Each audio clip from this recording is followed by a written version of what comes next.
नमस्कार दोस्तों, मैं विवेक गुप्ता आप लोग का स्वागत करता हूं आपके अपने YouTube चैनल शिक्षा सर्कल 2.0 में।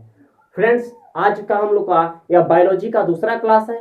इससे पहले मैं आप लोगों को बायोलॉजी का प्रथम क्लास, जिसको जीव विज्ञान यानी बायोलॉजी क्या है, बायोलॉजी के डिफिनेशन और बायोलॉजी के कितने ब्रांच होते हैं और उसके पिता कौन है, यह सारी बात मैं बायोलॉजी के छोटे छोटे बातों को बता दिया हूँ।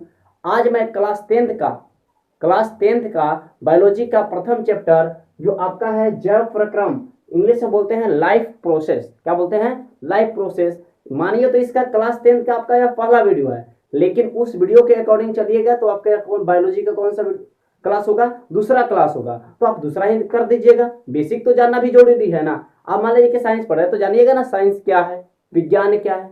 अब उसके बारे में ही नहीं जानिए और उसका आगे वाला कहानी जानिए तो फिर जानने से क्या फायदा। तो आप लोग का यह मानिए तो आपका कौन सा क्लास है? सेकेंड क्लास है। लेकिन आपको क्लास के यानी टेंथ क्लास के पॉइंट ऑफ व्यू से आपका यह प्रथम क्लास है, क्योंकि इस क्लास से यानी इस ऐसे क्लास से आज के जो क्लास है ऐसे क्लास से क्वेश्चन पूछे जाते हैं। लेकिन फिर भी मैं आज इतना बेसिक से लेकर चलूंगा, आपको प्रत्येक छोटे छोटे बातों को बताते चलूंगा। यूट्यूब पर आपको सिर्फ क्या मिलता है? क्वेश्चन आंसर मिलता है। लेकिन मैं आपको टेंथ लेवल तक ऐसा पढ़ा दूंगा कि आप अभी कहीं भी मतलब ऐसा क्लास आपको देखने को नहीं मिलेगा। तो फ्रेंड्स, अगर आप चैनल पर नए आए हैं तो प्लीज चैनल को सब्सक्राइब कर दीजिए और बेल आइकन को ऑल पर प्रेस करिए, ताकि आपके पास नए वीडियो का नोटिफिकेशन मिलता रहे, आपके पास पहुंचता रहे।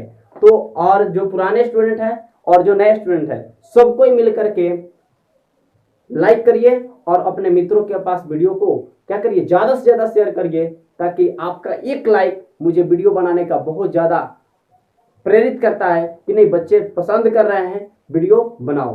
तो चलिए, आज का हम लोग का टॉपिक है जैव प्रक्रम, यह क्लास टेंथ का है। यहां पर हम लोग जानेंगे जैव प्रक्रम क्या है। नाम है यहाँ पे, इंग्लिश देखिए बहुत बेटर है, लाइफ प्रोसेस। बच्चा लाइफ जानता है, आजकल सब बच्चा जानेगा। जैव उसका हिंदी से नहीं पता चल रहा है, लेकिन लाइफ कहते बुझ जाएगा, अच्छा जीवन संबंधित। तो कहता है जैव प्रक्रम इंग्लिश क्या है? Life process. अब जानेंगे कि हमारे जो बायोलॉजी है वह सजीवों का अध्ययन कराता है। बायोलॉजी किसका स्टडी कराता है? तो स्टडी कराता है सिर्फ लिविंग थिंग्स का, यानी सजीव का अध्ययन कराता है। अब हम लोग जानेंगे कि सजीव का यह जैव प्रक्रम क्या है, जीने के लिए कौन कौन सी प्रक्रिया हमारे जीवन के लिए जरूरत है, वह आज जानेंगे।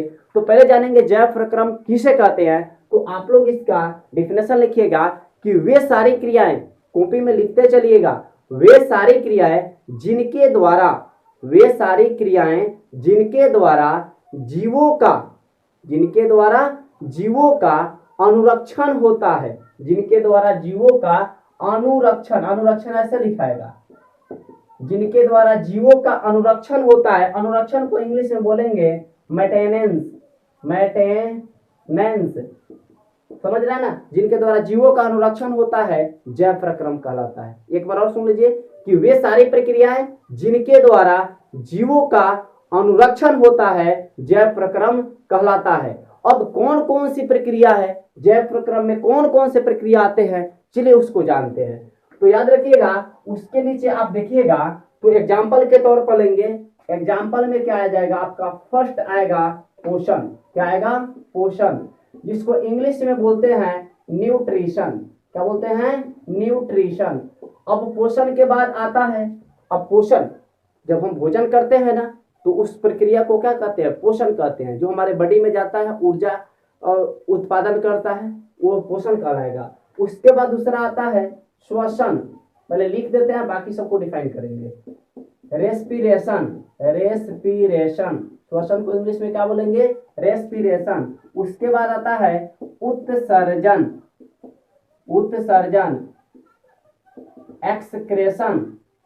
एक्सक्रेशन। उसके बाद चौथा आता है परिवहन। क्या आता है? परिवहन, जिसको इंग्लिश में बोलते हैं ट्रांसपोजेशन।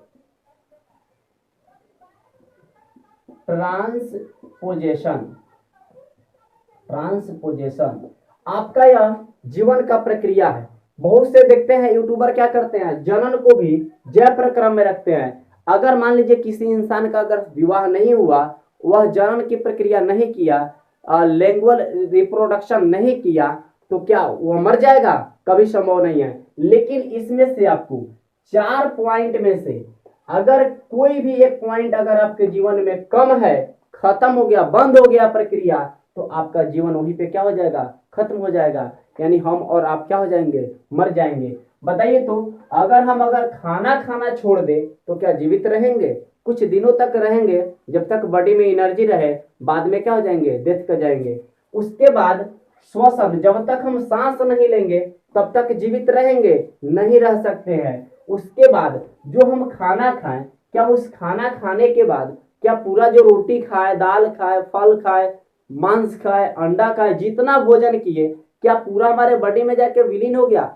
बॉडी में जाकर के उसका सिर्फ कुछ भाग ही, कुछ अंश ही अवशोषित हुआ, जिसको बॉडी ने ऑब्जर्व किया। बाकी तो कुछ अपशिष्ट पदार्थ बचेगा, कुछ कचरा पदार्थ बचेगा, उसको शरीर से बाहर निकालना आपका क्या कहलाएगा, उत्सर्जन कहलाएगा। क्या कहलाएगा, उत्सर्जन। यानी शरीर से बाहर निकाला उसको बहुत ज्यादा जरूरी होता है। और परिवहन, क्या होता है, परिवहन हमारे बॉडी में। देखिएगा, मान लीजिए कि हम भोजन करते कहाँ जाता है, पेट में जाता है। अब पेट से या जितने भी बॉडी में सेल है, कोशिका है, या कोशिका को एनर्जी कौन देता है, यहाँ तक कौन पहुंचाता है? तो बॉडी में यहाँ पर ब्लड के द्वारा जाता है। किसके द्वारा जाता है, ब्लड के द्वारा। तो ब्लड बॉडी में क्या होता है, सर्कुलेट करते रहता है, जिसको बोलते हैं परिवहन। क्या बोलते हैं, परिवहन। और हमारे जीवन के लिए बाकी अन्य चीज और जरूरत है, जिसको हम बोल सकते हैं जनन। क्या बोलेंगे, जनन, रिप्रोडक्शन। क्या बोलेंगे, रिप्रोडक्शन,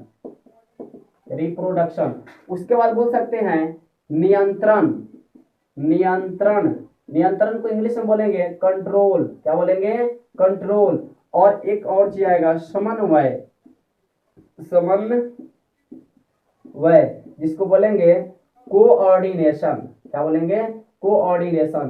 तो बाकी ये अन्य चीज है, इसमें से अगर कुछ कमी भी हो जाएगा तो कोई दिक्कत नहीं है, काम चलेगा। लेकिन इसमें से 4 में से कोई किसी का कमी हुआ तो उस दिन इंसान जो सजीव है वो क्या हो जाएगा, मर जाएगा। तो बोलेंगे क्या, हम लोग सजीव में 2 चीज जानते हैं, एक होता है प्लांट्स, पौधा, और एक होता है एनिमल्स, जिसमें हम लोग भी आते हैं। तो क्या मनुष्य जैसे भोजन करता है, मनुष्य जैसे पोषण करता है, क्या पेड़ पौधे भी पोषण पोषण करते हैं? तो हाँ, बोलेंगे पेड़ पौधे भी पोषण करते हैं। पेड़ पौधे अपना भोजन कैसे बनाते हैं, यह सारी बात को बताया जाएगा। आप लोग वीडियो में बने रहिएगा। आज नहीं बताए तो अगले वीडियो में मैं अवश्य बताऊंगा पोषण के बारे में, लेकिन आज बताऊंगा, कुछ बातें जरूर बताऊंगा। तो आप लोग वीडियो में बने रहिए। और इसका आप लोग स्क्रीनशॉट लीजिए, नीचे एग्जांपल में लिखिएगा, इसको आप लिखिएगा अन्य, आदर कर दीजिएगा, आदर। तो फ्रेंड्स, अब हम लोग देखते हैं जैविक क्रियाएं क्या हैं, बायोलॉजिकल प्रोसेस क्या है। तो कहता है जीवधारियों के शरीर में, जीवधारियों के शरीर में मतलब समझिए जैविक प्रक्रियाएं क्या है। मान लीजिए कि हम लोग का कहीं कट गया हाथ या कहीं पैर कटा, थोड़ा सा कटा, या कोई मतलब हाथ में फ्रैक्चर हुआ, पैर में फ्रैक्चर हुआ, तो जो घाव हुआ या टूटा हुआ, फूटा हुआ जो भाग हुआ, उसको तो मरम्मत करने के लिए क्या चाहिए, जो हमारे जैविक जैविक क्रियाएं हैं उसके लिए क्या चाहिए, श्वसन चाहिए, उत्सर्जन चाहिए, परिवहन चाहिए, पोषण चाहिए। ये सारी क्रियाएं होगा तभी तो उसका मरम्मत होगा। क्या होगा, टूटे फूटे भागों का क्या होगा, मरम्मत होगा। तो उसे वो कहते हैं कि जीवधारियों के शरीर में, जीवधारियों के शरीर में होने वाले वे सभी प्रक्रियाएं जिनके कारण उनका अस्तित्व कायम रहता है, यानी अस्तित्व बना रहता है, अगर ये प्रक्रिया इंसान में से हट जाए, ये सारी यह प्रक्रिया इंसान में से हट जाए तो हमारा अस्तित्व क्या हो जाएगा, वहीं पे खत्म हो जाएगा। जैसे प्रकाश संश्लेषण अगर खत्म हो जाए तो पृथ्वी पर से पेड़ पौधे खत्म हो जाएंगे। और जब पेड़ पौधे खत्म हो जाएंगे तो मैं बताऊंगा कि हम लोग भी नहीं रहेंगे, और आगे बात बताऊंगा। अभी अपने से देखिए कि मान लीजिए कि इंसान अगर श्वसन नहीं करता है, क्या जीवित रहेगा? अगर मान लीजिए खाना खाया, पोषण किया, और पोषण करने के बाद जो अवशिष्ट पदार्थ पेट में रह गया उसको बाहर निकालना जरूरी है, परिवहन भी जरूरी है, बॉडी में ब्लड सर्कुलेशन। नहीं तो देखिएगा जहां ब्लड जाना आना बंद हो जाता है वहां पे देखिए पूरा स्ट्रेट हो जाता है, या उसमें झंझनाहट टाइप का आ जाता है। नियंत्रण भी, सोच भी जरूरी है। और कहता है जनन, मान लीजिए कि अगर जनन, रिप्रोडक्शन, जनन की क्रियाएं अगर खत्म हो जाए तो धीरे धीरे आज के बाद जो इंसान जन्म लिए हैं, अभी जो जन्म लिए हैं, अगर इसके बाद जन्म की क्रियाएं रुक जाए तो इसके बाद जितने इंसान जन्म ले वो तो रहेंगे, लेकिन जिस दिन ये प्रत्येक इंसान, जितने सारी पृथ्वी पर इंसान जन्म लिए हैं, अगर वो मर जाएंगे और जन्म की क्रिया रुक जाएगा, जन्म की क्रिया मान लीजिए अभी रुक गया, समझिए अभी जन्म की क्रिया क्या हुआ, मान लीजिए कि आज के बाद से नहीं जन्म नहीं होगा, बच्चा पैदा नहीं होगा, तो बच्चा पैदा नहीं होगा तो आज तो जन्म रुक गया, लेकिन बात क्या है कि हम लोग तो अभी मरेंगे नहीं, मतलब जब हम लोग मर जाएंगे, जितने बच्चे जन्म लिए हैं, जितने इंसान है पृथ्वी पर जब मर जाएंगे तो उनके मरने के बाद इस पृथ्वी पर कुछ नहीं बचेगा, कोई इंसान नहीं बचेगा। तो जब नहीं बचेगा और जब जैविक क्रिया यह चलता नहीं रहेगा, एक चक्र है, यह चलना जरूरी है, यह सब जरूरी है, हमारे जीवन के लिए सब जरूरी है और यह प्रक्रिया चलते रहता है, इसीलिए इसको कहते हैं जैविक क्रिया। क्या कहते हैं? जैविक क्रिया। एक प्रक्रिया पूरा चलते रहता है, इसीलिए इसको क्या कहते हैं? जैविक क्रिया। जैविक क्रिया के अंतर्गत किसको रखे हैं? प्रकाश संश्लेषण को। क्यों रखे हैं फोटोसिंथेसिस को? क्योंकि पृथ्वी पर से जिस दिन पेड़ पौधा खत्म हो जाएगा उस दिन पृथ्वी पर कुछ नहीं बचेगा, कोई इंसान नहीं, कुछ नहीं बचेगा। यार बोल दिए ना कि कुछ नहीं बचेगा। तो आप लोग इसका स्क्रीनशॉट लीजिए। अब देखते हैं कि हम लोग का जो पहला टॉपिक है, आप देखे हैं कि पोषण। पहला टॉपिक क्या है? पोषण। हमारे जीवन के लिए सबसे आवश्यक चीज क्या है? पोषण, पहला टॉपिक। तो आपका जो जैव प्रक्रम का, देखिए यह जैव प्रक्रम एक आपका चैप्टर है। इस चैप्टर में बहुत छोटे छोटे चैप्टर आएंगे। ये आपका बेस यूनिट हुआ, इसमें स्मॉल यूनिट भी आएगा जिसको पोषण। तो हम लोग का पहला टॉपिक रहेगा क्या? पोषण क्या है। तो आइए फ्रेंड्स, यहाँ पर देखिए हम लोग का आज का पहला चैप्टर होगा। चैप्टर तो हम लोग का जैव प्रक्रम है, लेकिन जैव प्रक्रम के एक उसके अंदर का पहला चैप्टर हम लोग का है पोषण। और यह जो पहला आपका चैप्टर है वह पूरे पोषण है, यानी उसमें सिर्फ पोषण के बारे में पढ़ना है। Nutrition in human, nutrition in plants, यानी पौधों में पोषण और जंतुओं में पोषण, दोनों में पोषण पढ़ना है। तो पहले हम लोग पढ़ेंगे पौधों में पोषण और तब पढ़ेंगे जंतुओं में पोषण, लेकिन उससे पहले दोनों के बारे में जानते हैं आखिर पोषण क्या है। तो देखिए पोषण एक क्या है? जैव प्रक्रम का भाग है। यानी एक पोषण क्या है? एक विधि है, एक तरीका है जिसके द्वारा इंसान क्या करता है? बहुत पोषक तत्वों को ग्रहण करके आजीवित रहता है। यानी इसका परिभाषा बता सकते हैं, क्या बोल सकते हैं? आप लोग लिख लीजिए कि वह विधि, क्या बोलेंगे?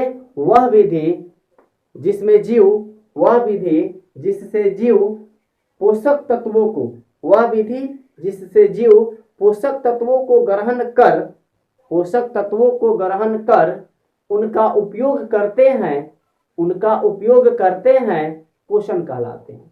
क्या कहलाते हैं? पोषण। यानी वह विधि जिससे जीव पोषक तत्वों को ग्रहण कर उनका उपयोग करते हैं, उनका उपयोग करते हैं, पोषण कहलाता है। अब देखिए पोषण, तो पोषण में क्या करेंगे? अब हम लोग पोषण के बारे में जाने कि जीव है पोषक तत्वों को ग्रहण करके और उनका उपयोग अपने बॉडी में करता है, जिसे हम लोग क्या कहते हैं? पोषण कहते हैं। अब पोषक तत्व क्या है? पहला तो हम लोग पढ़े क्या? पोषण। पहला हम लोग किसका डिफिनेशन जाने? पोषण, यानी न्यूट्रिशन के बारे में जाने। न्यूट्रिशन क्या है? तो न्यूट्रिशन एक क्या है? मेथड है। और उसके बाद हम लोग जानेंगे कि पोषक तत्व किसे कहते हैं। पोषक तत्व, nutrient, nutrient elements, nutrient elements, यानी पोषक तत्व किसे कहते हैं। तो देखिए, तो पोषक तत्व क्या होता है? तो यह पोषण की क्रिया क्या होता है? भोजन। पोषण की क्रिया मतलब भोजन करना। और पोषक तत्व कहाँ रहता है? भोजन में रहता है। कहाँ रहता है? भोजन में। हम लोग जो भोजन करते हैं उस विधि को बोलते हैं पोषण। हम लोग जो खाना खाते हैं उस विधि को क्या बोलते हैं? पोषण। और उस पोषण में यानी उस भोजन में जो एलिमेंट्स रहता है जो हमारे बॉडी के लिए जरूरी है उसको हम लोग बोलते हैं पोषक तत्व। यानी पोषक तत्व का आप डिफिनेशन बोल सकते हैं। पोषक तत्व का क्या डिफिनेशन बोल सकते हैं? कि बोलेंगे कि भोजन में उपस्थित, लिखिएगा, भोजन में उपस्थित वह तत्व, भोजन में उपस्थित वह तत्व जो हमारे शरीर का, जो हमारे शरीर के वृद्धि एवं विकास में, भोजन में उपस्थित वह तत्व जो हमारे शरीर के वृद्धि और विकास में सहयोगी होते हैं, वृद्धि और विकास में सहयोगी होते हैं, पोषक तत्व कहलाते हैं। क्या कहलाते हैं? पोषक तत्व कहलाते हैं। तो समझ में आ गया होगा। अब देखिएगा, तो पोषक तत्व आखिर होते कितने हैं? तो पोषक तत्व मेनली 5 होते हैं। यानी कोई पूछेगा, यहाँ पर लिख लीजिएगा कि पोषक तत्व कितने होते हैं। क्वेश्चन का निम्नलिखित 5 पोषक तत्वों के नाम लिखे, लिख लीजिएगा। पहला लिखिएगा कार्बोहाइड्रेट, पहला क्या लिखिएगा, कार्बोहाइड्रेट, कार्बोहाइड्रेट, इसको हिंदी में बोलते हैं शर्करा, क्या बोलते हैं, शर्करा। सेकेंड में आता है आपका फैट, क्या आता है, फैट, जिसको बोलते हैं हिंदी में वसा, क्या बोलते हैं, वसा।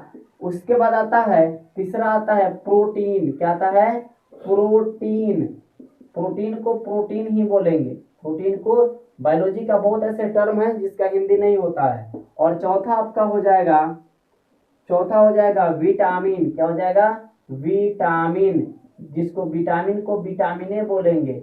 और चौथा हो गया, पांचवा आपका हो जाएगा मिनरल, क्या हो जाएगा, मिनरल्स, मिनरल्स, जिसको बोलेंगे खनिज, क्या बोलेंगे, खनिज। तो यह 5 पोषक तत्व है और यह पोषक तत्व कहाँ उपस्थित होता है, भोजन में, कहाँ उपस्थित होता है, भोजन में। और भोजन में के यही 5 पोषक तत्व हमारे बॉडी में जाता है और जाने के बाद हमें कोई इसमें ऊर्जा देता है, तो कोई रोगों से लड़ने का काम करता है, और कोई क्या करता है, हमारे बॉडी को, बॉडी बिल्डर्स यानी बॉडी को निर्माण करने का काम करता है। तो कितने पोषक तत्व होते हैं, तो पोषक तत्व आपके कितने होते हैं, लगभग 5 पोषक तत्व होते हैं। पहला होता है कार्बोहाइड्रेट, जिसको हिंदी में बोलते हैं शर्करा, दूसरा होता है वसा, तीसरा होता है प्रोटीन, चौथा होता है विटामिन, और पांचवा होता है मिनरल्स यानी खनिज। अब जानेंगे कि पोषक तत्वों में कौन क्या काम करता है, पोषक तत्वों में कौन क्या काम करता है, किसका इसमें क्या काम है, इसको जानेंगे। तो आप लोग इसके स्क्रीनशॉट लीजिए। तो देखिए फ्रेंड्स, यहाँ पर भोजन में उपस्थित पोषक तत्वों को उनके कार्यों के अनुसार कितने भागों में बांटा गया है, यानी जो 5 पोषक तत्व होते हैं उसमें कौन किसका काम करता है, कौन बॉडी में जाकर के क्या काम करता है, उसकी क्या भूमिका है, यह बात हम लोग जान रहे हैं। तो देखिए, पहला है शरीर निर्माता तत्व कौन होता है, यानी बॉडी बिल्डर्स पोषक तत्व कौन होता है। तो बॉडी बिल्डर्स आपका पोषक तत्व होता है, पहला होता है प्रोटीन, कौन होता है, प्रोटीन। और सेकेंड होता है आपका मिनरल्स, जो वाटर में भी मिलता है, वाटर में भी रहता है, मिनरल्स की मात्रा किस में रहता है, वाटर में भी। और कार्बोहाइड्रेट, प्रोटीन किस में रहेगा, ज्यादा दाल उल खाने में प्रोटीन मिलता है। तो शरीर निर्माता यानी बॉडी बिल्डर्स वाले पोषक तत्व कौन है, तो आपका पहला है प्रोटीन और दूसरा है मिनरल। और हमारे बॉडी में ऊर्जा देने वाला, हमें एनर्जी देने वाला कौन सा पोषक तत्व है, तो पहला आपको कार्बोहाइड्रेट यानी शर्करा, और दूसरा है वसा, क्या है, वसा, यानी जो ज्यादा मोटा वोटा होता है ना, मोटा ताजा, उसमें वसा की मात्रा, फैट की मात्रा ज्यादा होता है, या तेलीय पदार्थ में पाया जाता है। और कार्बोहाइड्रेट चीनी वोनी, रोटी वोटी में पाया जाता है, चावल में भी कार्बोहाइड्रेट पाया जाता है। और विटामिन का क्या काम है, तो विटामिन यह नियंत्रण का काम करता है, रेगुलेटर्स का काम करता है। मतलब हमारे बॉडी में विटामिन कोई ऊर्जा नहीं देता है, एसएससी में पूछा हुआ क्वेश्चन है कि हमारे बॉडी में विटामिन ऊर्जा नहीं देता है, या विटामिन रोगों से लड़ने की इसमें क्या है, क्षमता है। विटामिन रोगों से क्या होता है, लड़ता है। हमारे बॉडी में अगर विटामिन की कमी हो जाएगी तो क्या होगा, हमारा बॉडी में क्या होगा, तरह तरह के बीमारी उत्पन्न होगा, जिसके कारण मान ली कि कोई सेल, जैसे विटामिन ए की कमी है तो उसके कारण बीमारी होगा, जैसे आयोडीन की कमी से घेगा रोग होगा। यानी उसी तरह जैसे विटामिन की जब भी कमी रहे, आप समझिए विटामिन की कमी होगा। विटामिन हमारे बॉडी में कोई ऊर्जा नहीं देता है, यह सिर्फ क्या करता है, रोगों से यानी डिजीज से लड़ने का काम करता है। तो विटामिन से हमारे बॉडी में कोई ऊर्जा नहीं मिलता है। तो कोई पूछे क्या विटामिन से हमारे बॉडी में ऊर्जा मिलता है, तो बोलिएगा बिल्कुल नहीं, यह गलत है। हमारे बॉडी में विटामिन से कोई ऊर्जा नहीं मिलता है। हमारे बॉडी में ऊर्जा किससे मिलता है, तो कार्बोहाइड्रेट और फैट से मिलता है। विटामिन तो क्या करता है, हमारे बॉडी में जा करके रोग को नहीं आने देता है। बॉडी में अगर विटामिन की मात्रा कम हो जाएगा तो तरह तरह की बीमारी होगा। जिस तरह विटामिन अगर सी कम है, देखना किसी बच्चा का पेट निकल जाता है, पचक जाता है, होता है ना, घेगा रोग होता है, बहुत तरह तरह की बीमारियां है, पीलिया रोग धर लेता है। तो आप लोग इसका स्क्रीनशॉट लीजिए। अब हम लोग जानेंगे व्हाट इज फूड, भोजन क्या है। तो स्टूडेंट्स, बच्चे के मन में हमेशा यह क्वेश्चन हमेशा आते रहता है कि आखिर भोजन क्या है और हमें भोजन क्यों अनिवार्य है। अब सोचे ना कि भोजन में उपस्थित वह पोषक तत्व जो हमारे बॉडी के शरीर के विकास और वृद्धि में क्या हो, सहयोगी हो, भोजन में उपस्थित। भाई सबसे पहले जानो भोजन क्या है, यानी व्हाट इज फूड, भोजन क्या है। तो कहता है कि वे सारी यानी वे सभी आवश्यक पदार्थ, वे सभी आवश्यक पदार्थ जिसको मतलब हम लोग खाते हैं, यानी वे सभी आवश्यक पदार्थ जो किसी जीव के शरीर में अवशोषित होने के बाद, किसी जीव के शरीर में अवशोषित होने के बाद रचना, उसकी रचना, टूट फूट की मरम्मत, वृद्धि एवं विकास यानी छोटा से बड़ा करना, जनन क्षमता का विकास, ऊर्जा उत्पादन तथा जैविक क्रियाओं का संचालन करता है, लेकिन जीव शरीर को कोई हानि नहीं पहुंचाता है, भोजन कहलाता है। बहुत अच्छा, कहता है कि वे सभी आवश्यक पदार्थ जो किसी जीव के शरीर में अवशोषित होने के बाद, यानी जो इसको हम खाते हैं, अवशोषित होने के बाद शरीर की रचना